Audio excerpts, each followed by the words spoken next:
مصطفیٰ احسان، آپ دیکھ رہے ہیں PNN TV۔ خبر شامل کرتے ہیں گجرانوالہ تحصیل کاموکی سے، جہاں پولیس مقابلہ ہوا ہے جس میں 3 ڈاکو ہلاک ہو گئے ہیں۔ یہ اہم خبر ہے جو آپ سے شیئر کی جا رہی ہے، جہاں کاموکی ٹول پلازا کے قریب پولیس مقابلہ ہوا ہے جس میں 3 ڈاکو اس پولیس مقابلے میں مارے گئے۔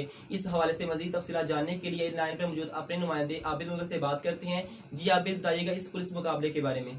جی بالکل مصطفیٰ، پولیس اور ڈاکوؤں کے درمیان مبینہ مقابلہ تھانہ صدر کاموکی کی حدود ٹول پلازا کے قریب پیش آیا۔ پولیس کی جانب سے میڈیا کے ساتھ جو خبر شیئر کی گئی ہے، اس کے مطابق کار سوار 4 ڈاکو وزیر آباد کے گھر سے ڈکیتی کی واردات کر کے فرار ہوئے تھے، جس کا CIA پولیس اور ایلیٹ فورس تعاقب کر رہی تھی، اور اس دوران کاموکی ٹول پلازا پر بھی ناکہ بندی کروا دی گئی تھی۔ جیسے ہی ڈاکو ٹول پلازا پر پہنچے تو ناکہ پر موجود پولیس پر ڈاکوؤں نے فائرنگ شروع کر دی، جس پر پولیس کی جانب سے جوابی فائرنگ پر 3 ڈاکو موقع پر ہلاک ہو گئے اور ایک فرار ہونے میں کامیاب ہو گیا۔ اطلاع ملنے پر CPO گجرانوالہ رائے بابر سعید، جو کورونا وبا کے دوران بہترین کارکردگی کا مظاہرہ کرنے والے ہیروز کو سرٹیفکیٹس اور شیلڈز دینے کے لیے ایک تقریب میں مصروف تھے، وہ بھی بعد اس موقع پر پہنچ کے اور ڈاکوؤں کے خلاف اس کامیاب کارروائی پر مقابلہ کے دوران موقع پر موجود SP صدر ڈویژن حفیظ الرحمان، SHO تھانہ سٹی اور تھانہ صدر Kamoke, CIA staff, elite force اور دیگر پولیس اہلکاروں کو شاباش دی۔ اس موقع پر پولیس اہلکار CPO کے ساتھ سیلفیاں بھی بنواتے رہے اور SP صدر ڈویژن حفیظ الرحمان کی قیادت میں پنجاب پولیس زندہ باد کے نعرے بھی لگاتے رہے۔ جی اب تک کے لیے اتنا ہی۔ مزید خبروں کی تفصیلات جاننے کے لیے ہماری ویب سائٹ وزٹ کیجیے